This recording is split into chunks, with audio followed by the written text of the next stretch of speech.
All right, welcome back to another video. This is Bones.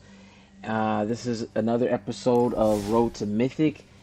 Now, the voice that you're hearing right now is a voiceover after I've already recorded this video. So what happened was basically I had my mic off till about the 18-minute point through the video. And then when my voice picks up, uh, I'm still talking through majority of the video till like kind of close to the end. I think like the hour and 3 minute mark, somewhere around there. And then it briefly cuts off till like the very end of the video where I kind of just kind of conclude the video. I'm feeling like a little lazy, so I don't want to like do a full voiceover of these like 18 minutes and then the other little gap where where I had to cut my mic off again. So just kind of bear with this video if you're watching. Hopefully you just kind of enjoy some of the initial gameplay. And then, man, I wish I would have captured all the stuff I said like here at this point or early in the video, because I had like a bunch of, interesting stuff to say that I just was never captured, unfortunately. But yeah, you'll just have to watch, some gameplay briefly without any voice audio from me, and then when it does pick up, you can just kind of hear me talk from there. But yeah, uh, pretty much it. You'll see how this video unfolds. It's a lot of good stuff in it. It is long. It's over an hour. I wanted to try to keep these episodes for sure under an hour, like 30 to 45 minutes ish. But it is what it is. So, all right, Bones out. Peace.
Spirits walk among Dominaria's treasures will aid us in our fight.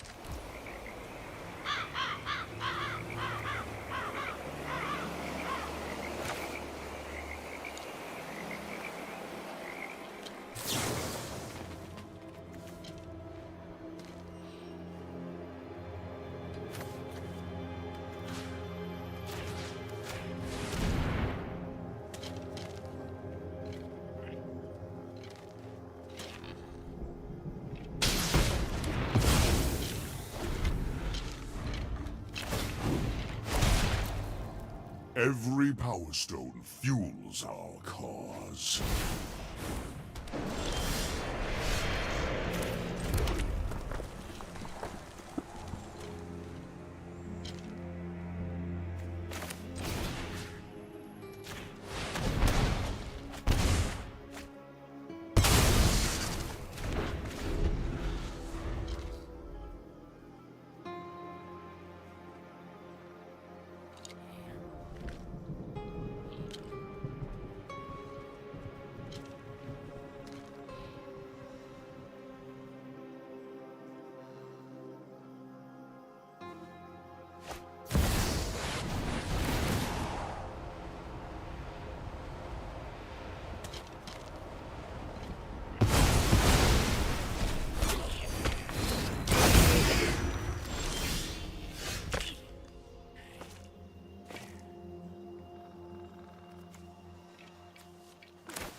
or die. Shake down the locals. Pleasure doing business with you.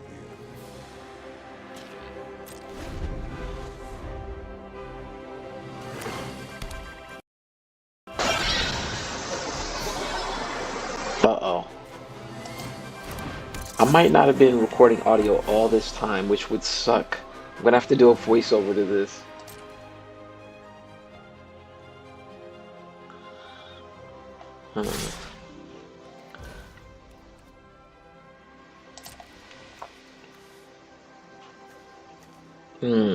Okay, so I can only block with body dropper.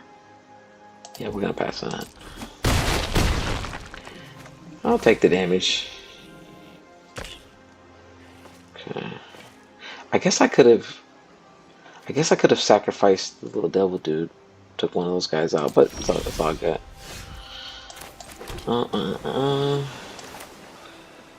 I'll go ahead and do this.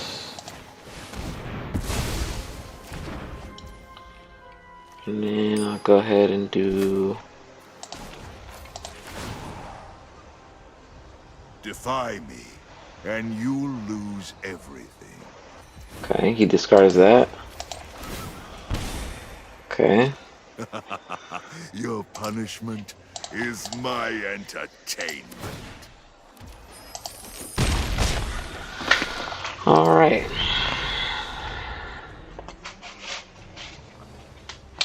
Yep, my opponent, I think he's given up on this one.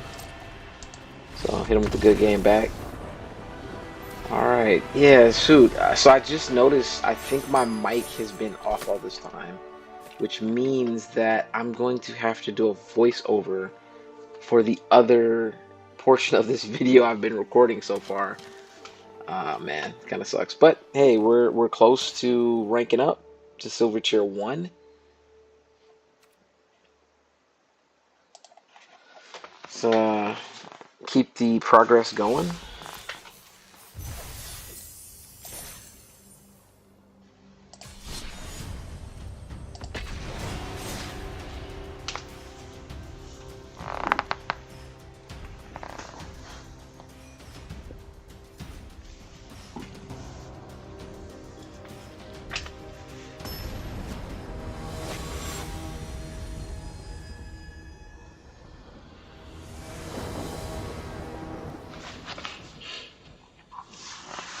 Okay, this is not the most ideal opening hand.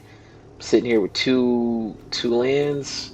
Dude got some decent, like, curve in terms of like spells. 1 drop, 2 drop, 3 drop, and I'm on the draw. So if I can just draw a land. Okay, nope, no luck. So I'm gonna go ahead and throw out Shipwreck Marsh. And we're just gonna have to cross our fingers and hope that this gameplay goes good. I'll go ahead and put that in. Still didn't draw land. So my very next turn, I just have to really hope that I get a land in the next... Okay, good. So I'm gonna go ahead and do this. Make my opponent discard a card. And then deal 2 damage here.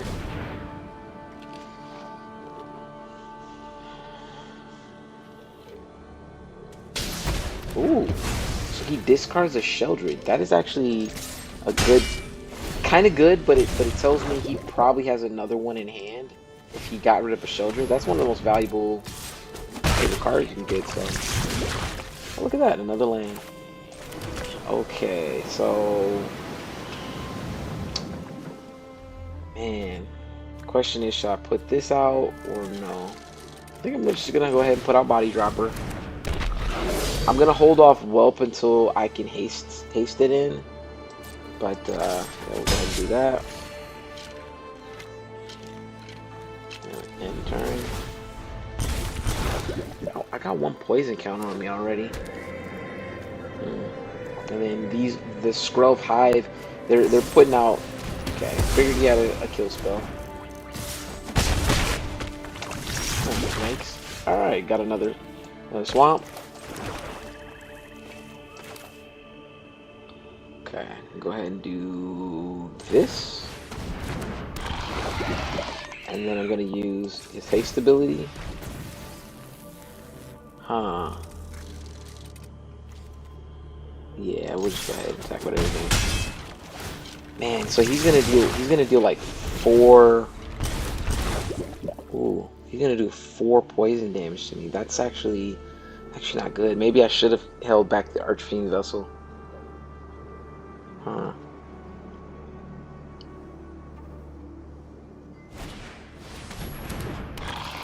Right. Okay. Death by poison, it seems. How do we want to do this? I need to at least block 3 of those. Or I need to at least block. He's got 6 of them. I need to block 4 of those things. Huh. Okay. Got some ideas. I think first we do this. Then we do this. So I can block 4. And also I think we do this. Steal one of those guys. And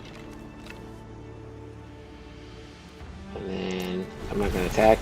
Cause more than likely he's gonna use removal to kill one of my guys. This is just buying me time. I really only have one, I think one real sweeper in the deck.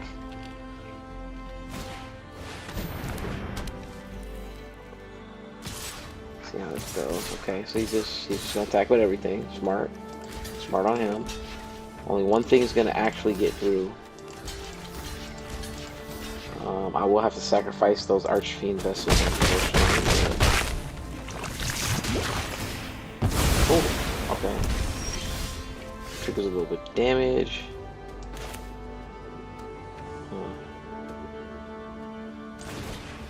Put another Archfiend Vessel into play.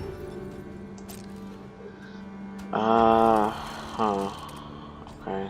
No attacks.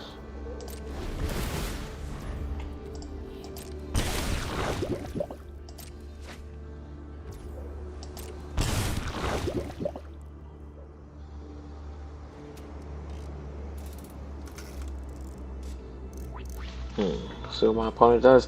I mean, I'm in kind of a tight space, so I don't expect to win this one.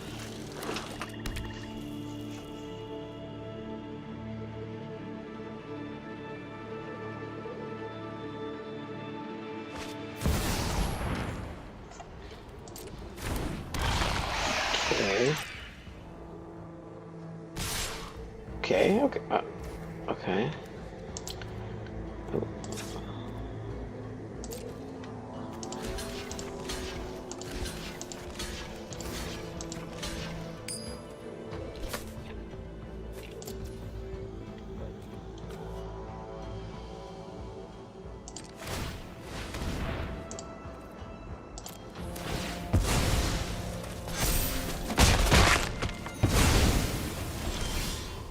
Ooh, okay. I do like that. Doesn't really help me in my current situation, but I'll go ahead and put him into play. Man, as much as I would love to attack in, I need to sit back and block, so.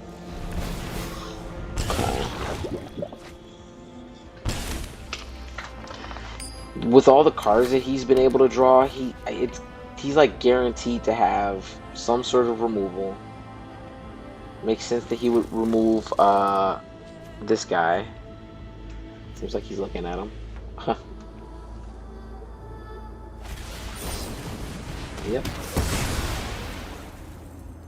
Yep.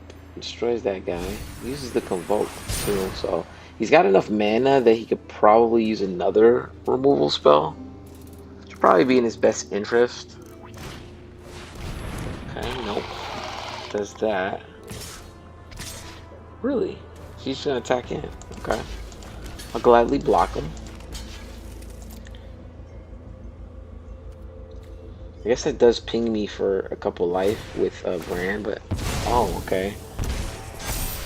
Okay, he does it that way. Okay, smart.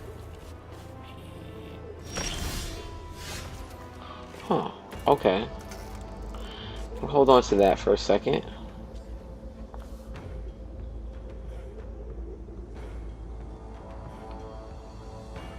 Hmm. Yeah, I just gotta keep on holding on. Holding on, playing defense. Playing defense till something shakes out my deck. And honestly, just drawing a land won't help for anything. So, kind of a little bit of a tight spot.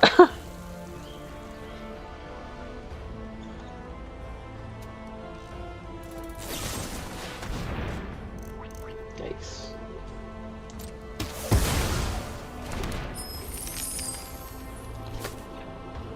He's wearing me down. Yeah, I think it's gonna be over with.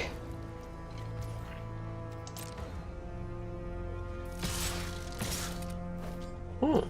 Interesting.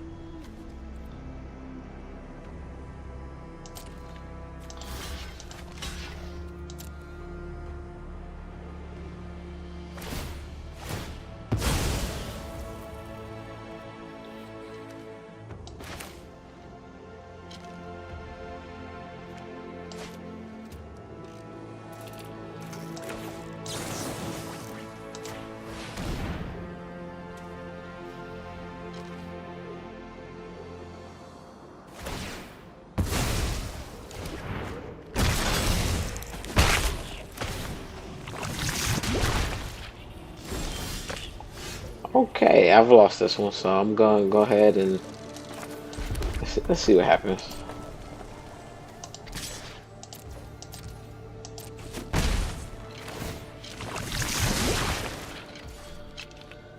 I don't think that's gonna do me anything. Yeah, nah. I gotta concede this one. All right, so to end this video off, I'm kind of recording this a little bit late, so I'm a little tired, and man, it's gonna really suck if I really have no audio in the beginning, because man, to do quite a bit of a voiceover over that is gonna be a little bit of a pain in the butt, but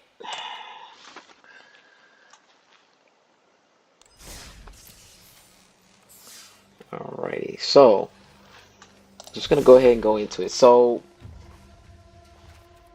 there's a lot to explain with this deck, but I want to first start off by saying that I think there's like two main kind of strategies, and without going into some long, breakdown of like all my philosophy or whatever, but I'm just gonna try to stick to like the two main strategies that I mostly see in Magic, and that's basically aggro strategies where like the mono red or other versions of like that aggro strategy that can be made in other colors.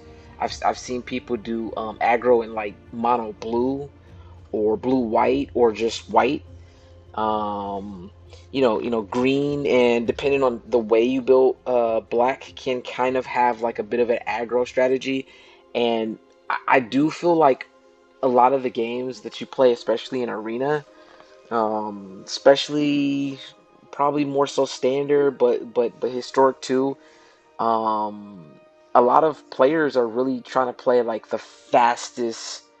um, the fastest gameplay possible. Having a really low mana average, and like a bunch of cheaper spells so that they ensure that they're getting off to a start right away on turn one with a one drop. So that's like the majority of the meta that you see is a lot of like really fast paced gameplay. And the contrast to that is control strategies, where control strategies will do the best they can to sort of like counter their opponent's various different types of threats that they're putting on the board, whether it's creatures or some bigger spell that they eventually ramp their way to.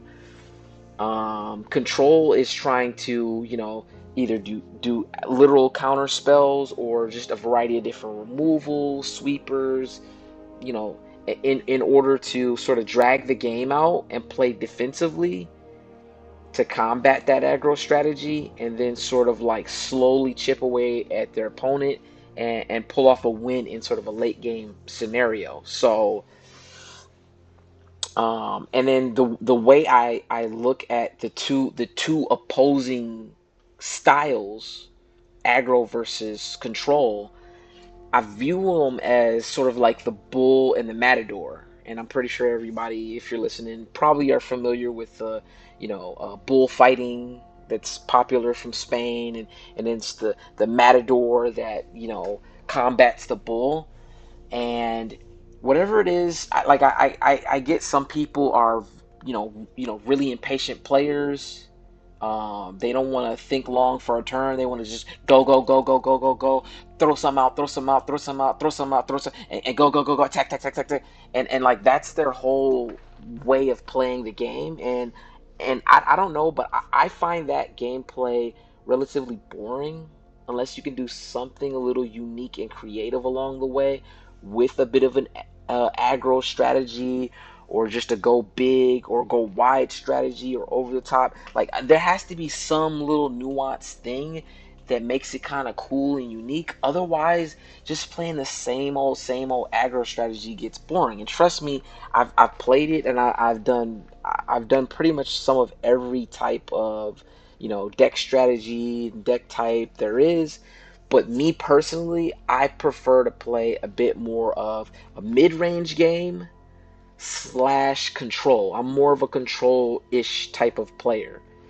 I find it to be a little bit more of a chess match, when you're playing control, especially if unfortunately get like a control versus control matchup. Those are some of the longest game plays, and it requires a lot of like thinking and patience to play that way. But I'd still rather that than to play like just pure, aggro, mono red, haste, haste, haste, monstrous rage, burn spell, like that. Like that to me, just gets more boring. So anyway, so yes, so I'm a bit more of the control spectrum of player, but I like a good mid range where you just have like a pile of like all kind of random cards that do various good things, which is kind of where like I think a lot of people get into playing Commander, and on Arena it'd be Brawl or whatever. But anyway, enough of that.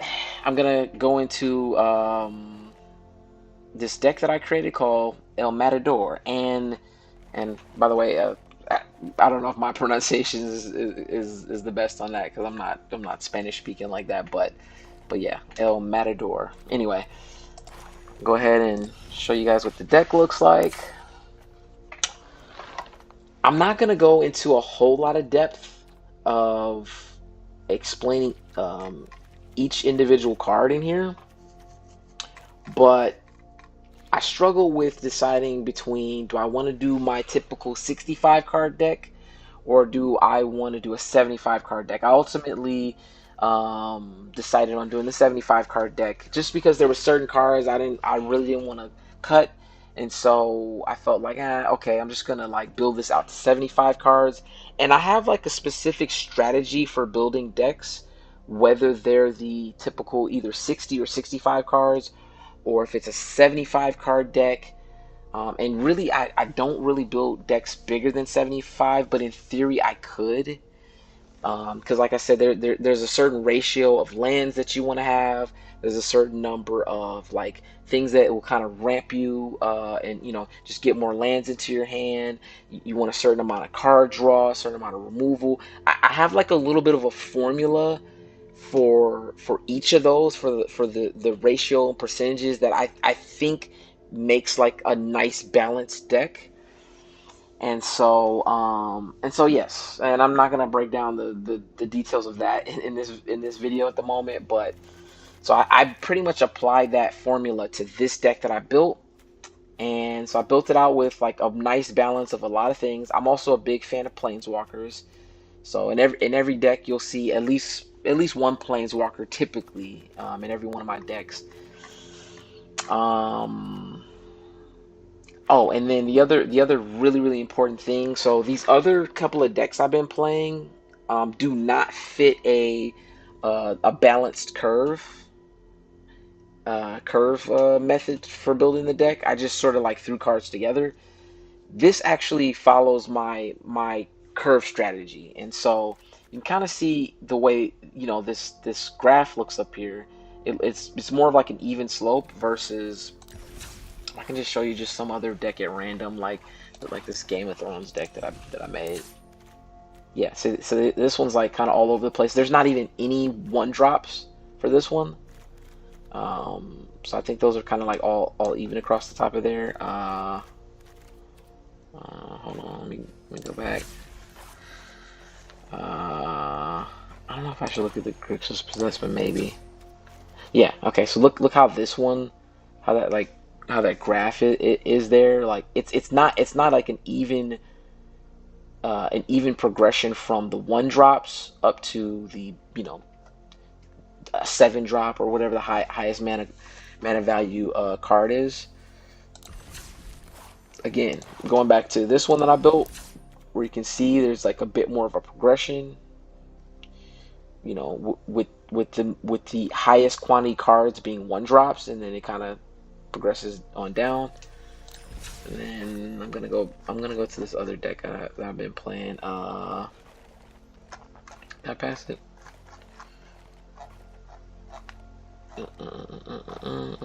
Where is it at? Go through all my decks.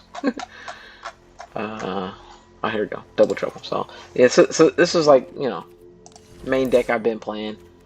So see this, no 1 drops at all, and then it doesn't have like that curve look to it. The other thing is, let's look at this too.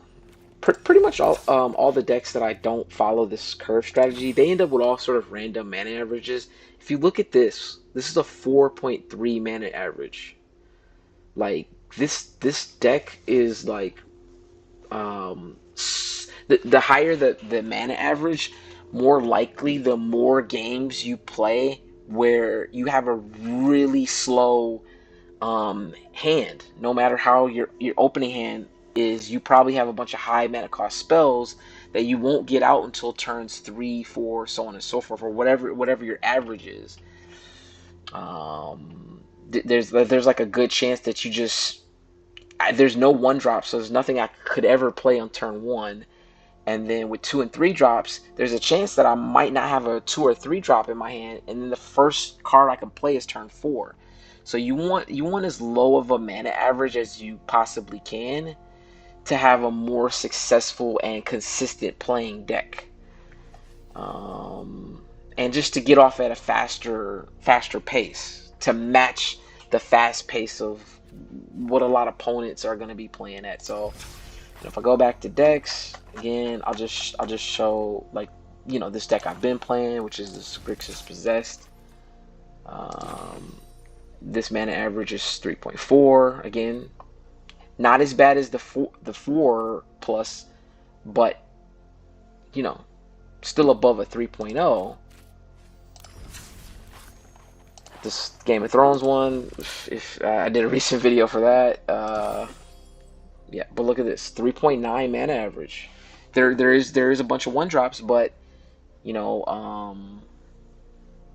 that higher mana average, there's a good chance that I have a bunch of cards in my hand that are 3 or 4 or plus mana cost cards, and I might not have any 1-2 drops. My opponent drops some on turn 1, turn 2, turn 3. They're constantly playing spells every turn, whereas I'm waiting until I got enough mana built up each turn. And if I just so happen to be short on lands, even worse, because then I'm not, I'm missing a land that I need, and maybe that turn 3 play, I don't get it out on turn 3 because I don't have a third land. It's all sorts of things like that. So then if I show you in comparison, you saw those decks. Now look at this one, the El Matador that I created. Has a 2.8 mana average. And that's not even super, super fast. But to me, anything that's sub 3 is ideal. Is an ideal to place. Anywhere from like a 2 to 3 point mana average is to me like a properly built deck. If you have a certain strategy where you're just trying to go fast, fast, fast, and you have a sub 2.0 or right around a 2.0 mana average, like that may work. That's probably more or less what most of the mono red decks are. But again, I like to play, control, bit of a mid-range-ish player more so, and you'll see why too when I kind of break down this deck a little bit. So I got a variety of creatures, remove spells, stuff that will, kind of draw me some cards. So yeah, creatures removal, and some things that can help ramp, like Midnight Clock can essentially help ramp. It will also do its other effect, which is really good.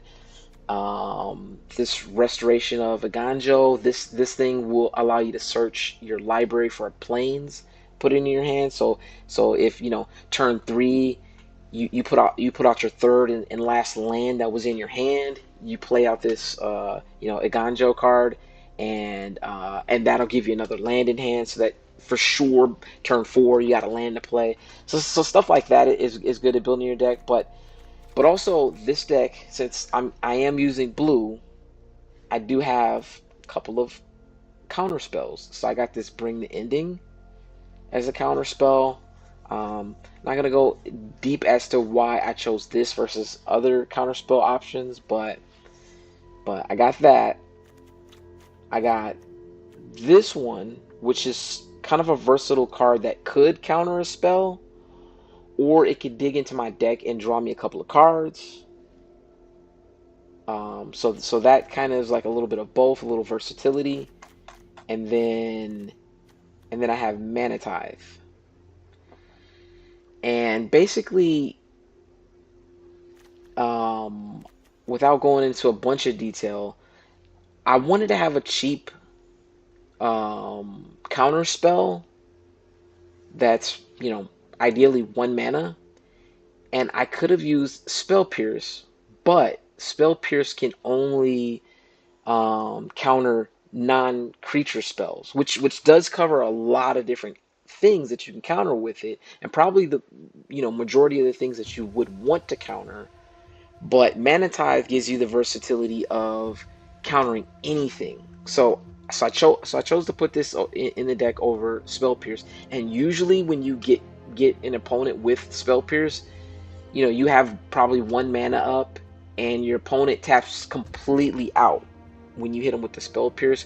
Whereas, so in that case, yeah, they could pay, they couldn't pay 2 essentially, but also if they're completely tapped out, Mana Tithe will get them where they can't pay the 1 either. So I kind of opted to choose this in the deck, and then also, besides, like I said, some things that help kind of ramp a little bit, removal, card draw. I also have sweepers.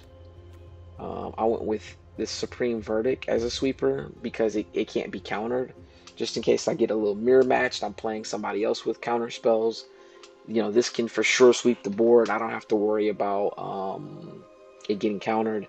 I do have one Sunfall, which is great against things that have indestructible.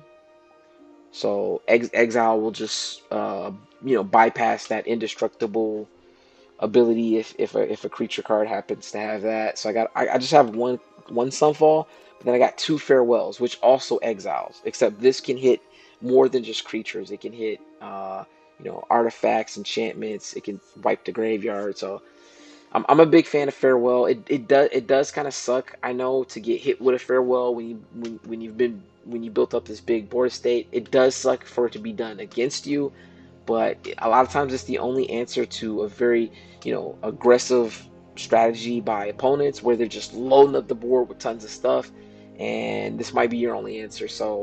It's kind of a get out of jail free card, so to speak, and I like to have you know, good sweepers in my deck that can really save me from just about anything. So I got that Farewell. I do have also White Sun's Twilight as a sweeper as well, which I really like because it can gain you some life, put a bunch of you know, Phyrexian Might tokens onto the board, and it could potentially be a win con all of its own. So anyway, so I felt like I had to do this little bit of a deck tech briefly before actually playing with this deck.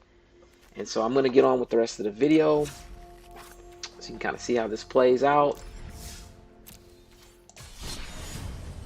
So let's go ahead and switch my deck from this Grixis Possessed to the El Matador.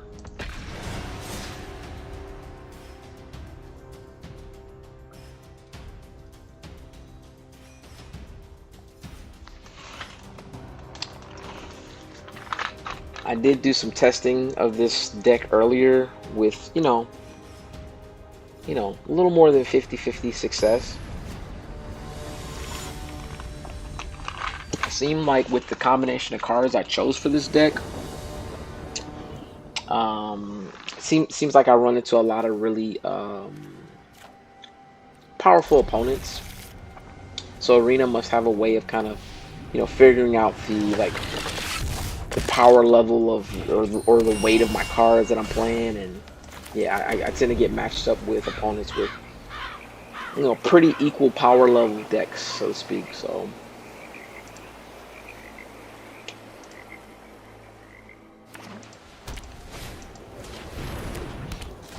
okay, I feel like we've seen this before.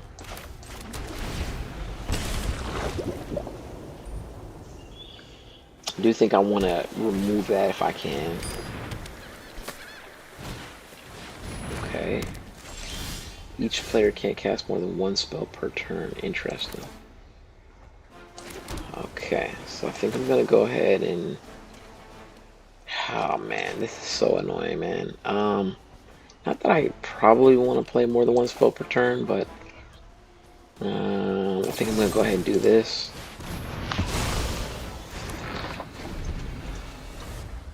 It's tempting to do the Restoration of the Ganja right away, but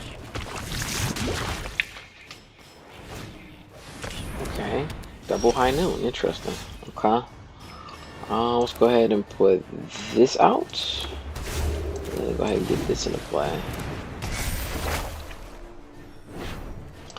Grab a planes from my deck.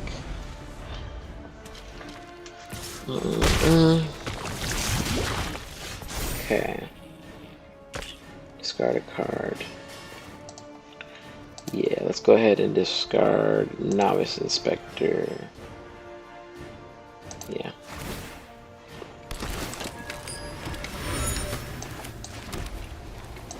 Okay, with the Sorin. Out of my way. I have a way. You deal with this annoyance. Okay. That kind of Inspector looks like. Put that in. Yeah, reveal that. Boom, put that in my hand. Nothing on Innistrad is free. I think I want to go ahead and attack in with both. Gotta get some kind of damage piled up on my opponent. And did I cast a spell? I didn't. Let me do this. Yeah, why not? Why not? We'll do that. Okay. Yeah. Well, if you look at my opponent, he's at a disadvantage. He's got 3 lands. I'm sitting here. Oh, look at that. He quit. Okay, cool. Whew. Got the win. Got a couple of bars towards leveling up. Let's go ahead and play one more. Don't want to make these videos too long, but I'd like to end on me ranking up, ideally. So hopefully we can go right to the next gameplay and rank on up. Yeah, I feel like this deck that I built has a good way of dealing with almost any threat for my opponent. So, but we'll see how ultimately it does against like a really, high level opponent. That last opponent, he kind of got screwed with, um, not getting enough lands really to do anything major. So, felt a little bad for him. Yeah. I think we will. We will do this. I think that's the smartest move.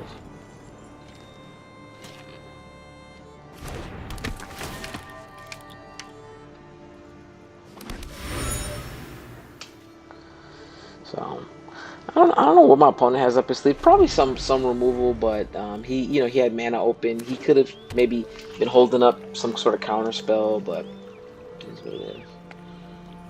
Okay. See what he does. I at least got some stuff on the board. So okay.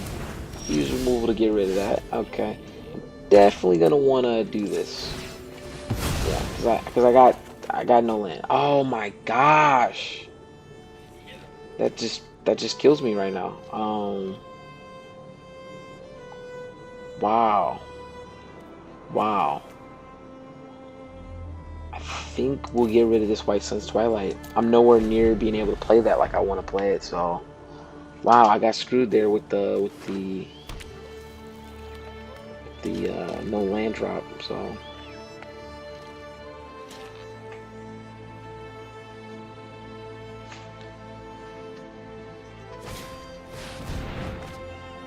okay. So he might have been in a similar boat, but okay. Sort of bails me out a little bit. My gosh, I needed this terribly bad. I needed that a turn ago. Alright. Yeah, my opponent's doing some control strategy, it seems like. Blast on, okay. Because he hasn't played anything. He hasn't played any creature, just a removal and something to draw some. Okay, so he's got Mind Splice, so. Okay. See what this guy's up to.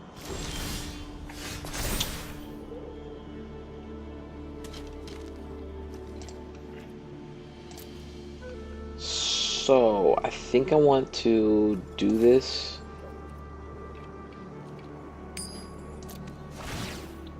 In order to bring Esper Sentinel in onto the board.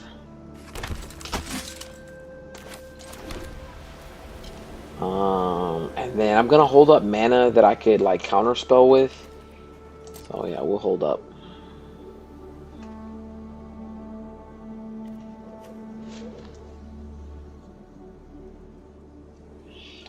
Really want to get rid of this Mind Splice apparatus, but it takes a little while for it to like build up the oil counters on it, so it doesn't get really, overpowered right away, but hopefully my opponent just sort of times out and I can just get a little freebie win. Because at the moment, the gameplays are great to have some fun, exciting gameplays, but definitely want the progress, and this video is getting long, so let's see what my opponent does.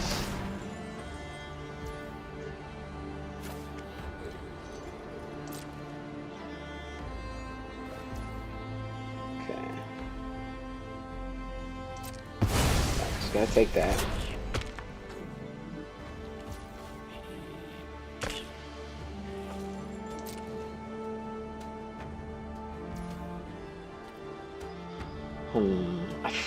I think I want this Mythic token.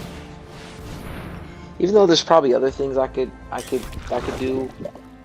I feel like the Mythic token does put a nice little pressure on my opponent. He probably has a bunch of removal too. Okay, so he's doing the Silver Scrutiny.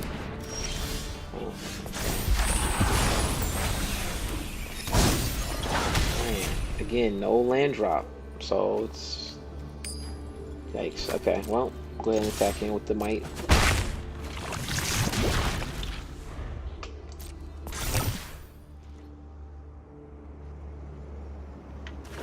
Yeah, I can already tell he's probably got multiple X spells.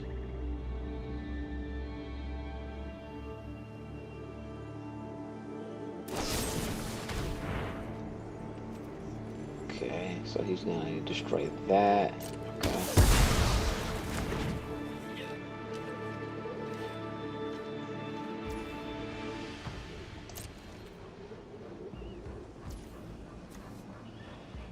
So I think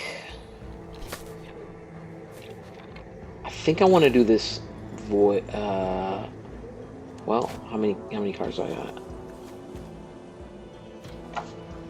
Nope, nope, nope, nope, nope. I'm gonna do another Merrick's. Do another Merrick's.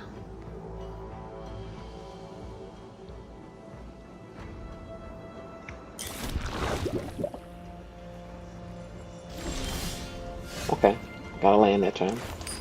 Okay, throw that in.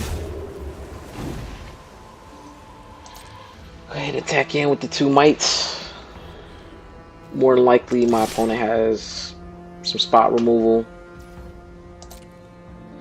You know, I don't think there's really much of a counter to getting poison damage.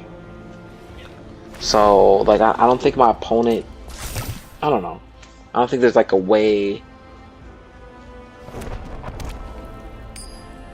I got a feeling my opponent has that. Ooh.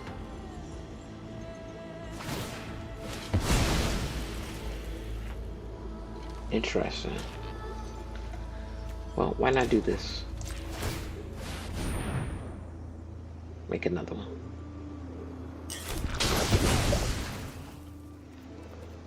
What do I want? I want a swamp. Grab the 1 swamp. Submit. Bow.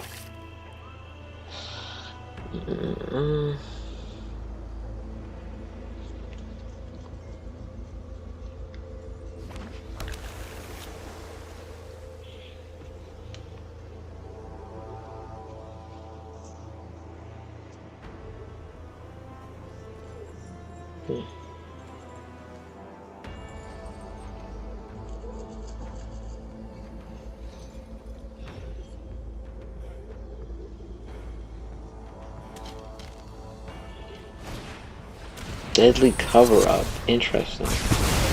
Okay, okay. He gets a look at my hand, which is interesting, because I got a handful of cards. What did he get rid of? The White Sun's Twilight. I only had one of those in my deck, so he's probably looking through my deck just to see what all cards I have. You know, which is here's what it is. But so he pretty much knows my whole, deck strategy.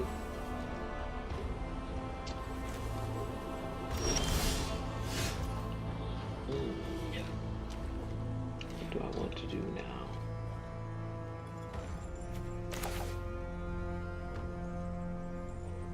I think I want to do this, right?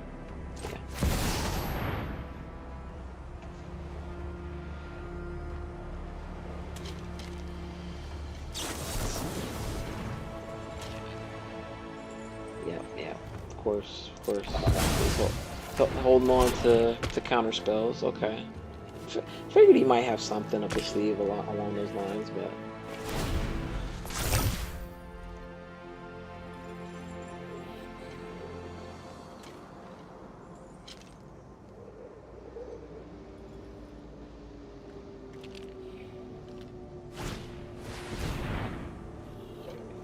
Okay. Yeah, with the stupid mind splice apparatus, it costs him very little to play spells, and then every time he plays one of these. Yeah, okay. So he's run into 3 of them now already. Every time he plays one of those, he can just reload his hand with cards, and I pretty much gotta wait him out till he kind of runs out of cards, runs out of stuff to play. It seems like he's got a lot of counter spells and removal, but like, where's his threats? He doesn't have like a creature land. He doesn't have something that's creating might tokens. I've at least I've at least racked up 3 poison counters on him, which this bring the ending becomes like an automatic 2 mana cost, counterspell. You know, once your opponent outrageous robbery. Ooh, I got him. I got him. Mana Tithe. Suck it, buddy. Suck it, buddy. Wasn't expecting that. Haha. Okay. Let's see. Let's see. What do we want to do?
All right, we have ranked up. I did have to cut my mic off again for that one just because my daughter woke up crying. So, whew. All right, we're at Silver Tier 1, and ideally, I'd like to go live tomorrow. Now, I don't have a specific time set up just at the moment. I'd like to do something midday. I probably don't have that many, subscribers or viewers that, are just, gonna hop on and watch me live anyway.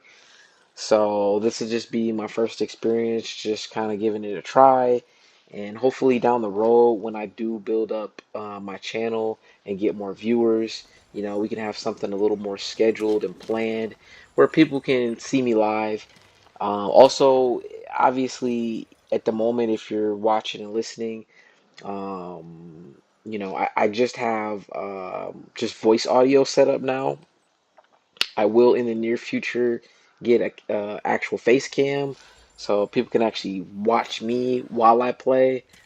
So that ought to be interesting. But yeah, I look forward to getting all that set up. And yep, this video's been long enough, so I'm gonna end it here. Thanks.